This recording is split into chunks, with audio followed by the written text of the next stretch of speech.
My next guest is widely considered one of the best jugglers in the world. Next month, he'll be competing in the World Juggling Federation Championships in Las Vegas, and he's got a new book. He's got a new book here.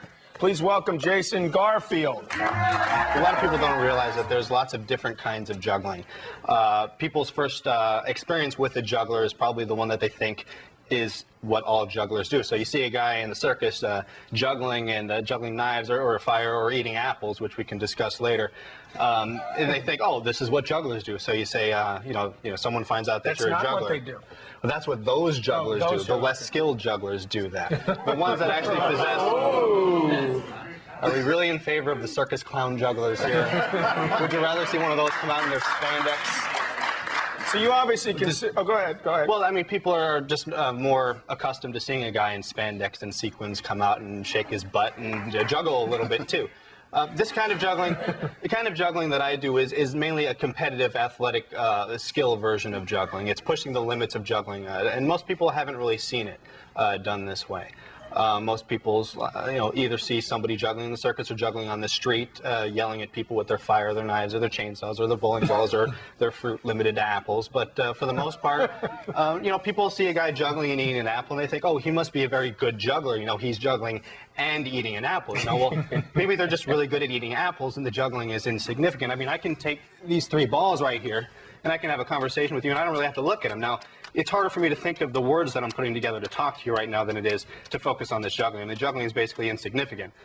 So, okay. No, please, no. Okay, thank you. But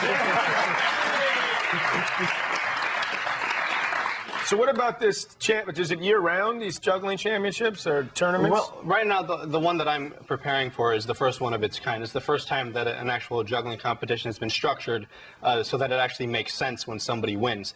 In the past, there's been amateurish competitions where you get a guy doing one thing, like, there's balls, there's clubs, and there's rings, and then there's things that aren't even juggling to begin with. And so it doesn't make sense why some people win. Maybe they smiled more than somebody else. Maybe they had more sequins than someone else. Maybe a shinier vest. Maybe they danced better. It really isn't, skill against skill. So this competition that's coming up is, you get a guy juggling balls against a guy juggling balls. You get a guy juggling rings against rings, clubs against clubs. So it really, and not everyone's doing the exact same moves, but they're all within difficulty levels. But if you smiled while you did this and neither one dropped, the person who was smiling while they did that would win, right?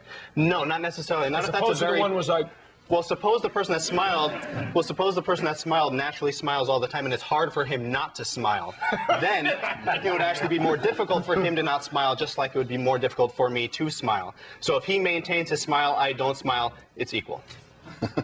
What are you best known for? What's your best move? I have a couple that I created. I can Will you show us? Yeah, please show us. Jason Garfield is going to do a little jumpy. Would you mind coming over here? Okay. Yeah. Okay, sure. What the hell? As long as I'm just watching. As the creator of maybe these you guys moves, can help me too. I also named these moves. Let's see. You're going to want to move back a little bit. There's a lot of axe catching that goes on with this particular move. Why are you got the best one. Well, I need to pick my ass. I've got a little bit of an obstacle course here with the lights. So basically, a lot of people don't really understand. A lot, Now pay attention. You have to understand what's going on here. He's an artiste. Okay, I'm sorry. There's many subtle steps to this move that not very many people are aware of. I mean, at first I juggle. Well, here's the juggling of 4 balls. That's how it starts. I then throw one ball over my head behind my back, and the other 3 go really high and straight up. Now the ball thrown behind my back becomes the ass catch, the one that you're going to get a very good shot of. Now, to make this catch, I have to bend my body completely over, blinding my vision from all 4 balls and limiting my vision to only 2. I then take my... It's very important that one ball must always be lower. After I make that catch, I then retain an upright posture and then hopefully catch the remaining falling balls, which I have not seen since I did this. Catch them and continue going. Now, I probably won't get it on the first try. We'll see what happens. That's why you have those extras, because I don't like bending over to pick stuff up. Okay. Okay. Okay, so here's the first attempt at the Here's the ass catch. How many times have you said that before? Whoa! Only one time. You got one more before later. Juggle all these at the same time. How many can you juggle at once? Well, more than you gave me, but I'll just do this. He said he could juggle 11 at once before. Yeah. I don't know if that's true. But... the audience knows better than... Right.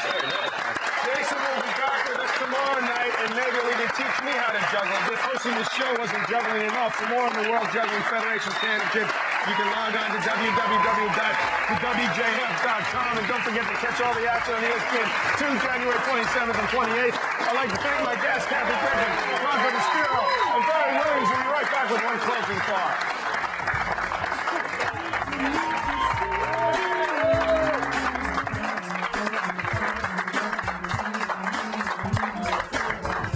Can anyone learn how to juggle? I mean, to what? I mean, if I teach them, yeah. A lot of people don't learn correctly. If they try to teach themselves, they may develop some bad habits. But if I'm guiding them through it, there's a good chance that they'll learn pretty quickly. When you started, what was it? What's the point of people just have a couple tricks up their sleeve, little juggle? I mean, it's great for developing your eye-hand coordination for other sports. I've noticed a lot of athletes, a lot of gymnasts that I've talked to juggle also. All right, let's see you juggle. Let's do a little, maybe, let's see you juggle a little, and then you can show me something. I'll show you something. Okay. What are you going to start with? I'll start with these. Well, last time I did the balls, so I'm going to show you some of the moves with these. These are called clubs. It's really important that you call these clubs. These are not batons, bowling pins, or twirly things, which is what they're most commonly referred to over as. The head with them. Right. These are called juggling clubs, just like golfers have clubs. These are juggling clubs. Okay. So. Very temperamental jugglers. So this.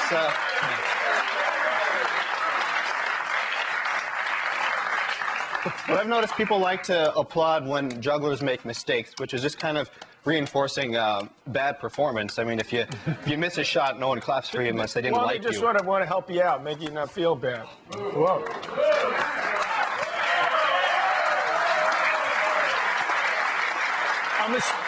And that's how that goes.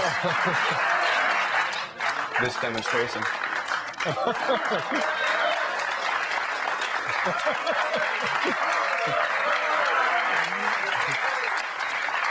And that's good. Very good. Should we try a few tennis balls? I mean, since I'm a tennis player. Sure. Well, we'll start with one for you, and I'll take one. I think I can do one. You don't need to touch those right now. One. We'll get one for yourself, and I'll show you with one. Okay. Most people don't start juggling correctly. They just think, oh, I'll just do 3 and we'll see what happens. But body position is very important for this. So you want to stand with your feet shoulder width apart. Okay. Oh, all right, we'll face this way, sure. Keep a little bit of bend in your knees for mobility. Don't throw the ball just yet. Jesus. Feet, pay attention now. This is important information you're going to need later on in life. Knees, a little bit of bend in your knees for mobility. Keep your back straight. Elbows in. Palms up here. Point them in. And you're going to be looking up. Now, a lot of people, when they do this, they think they have to keep their eye on the ball, which is true, but not all of the time, because then you'll be doing this. And if you do this with 7, you're going to get whiplash. So you want to look up the whole time, throw it into your vision, lift up through the center, reach up to catch it. Now you want to lower and raise your arms, lower and raise. You don't have to reach up to catch it. Gravity usually brings it down to you. So you want to, okay. God, I'm good at this. Yeah, you're not that bad. That's good. Okay. And now the problem comes with 2, so go ahead and get another one here. Okay. And get 2, one for I me think too. I can handle 2. Don't do anything yet, because what I want to try to avoid having you do, don't throw those. I'm sorry. I want to... I got a lot of energy. Relax. I don't relax that easily. Okay? Well, you got... I'm in the wrong sport. Well, you're holding the balls. I thought that might calm you down a little bit. Most people, when they do 2, they do this. This is absolutely 100% the wrong thing to do, no matter what you're trying to do.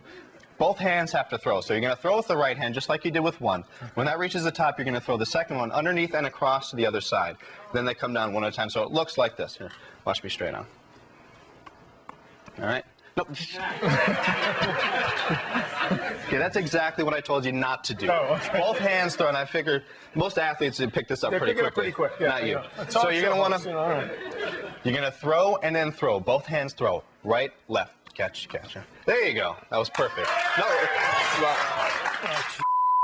God. Take a little bit of practice. Throw. There you go. Right.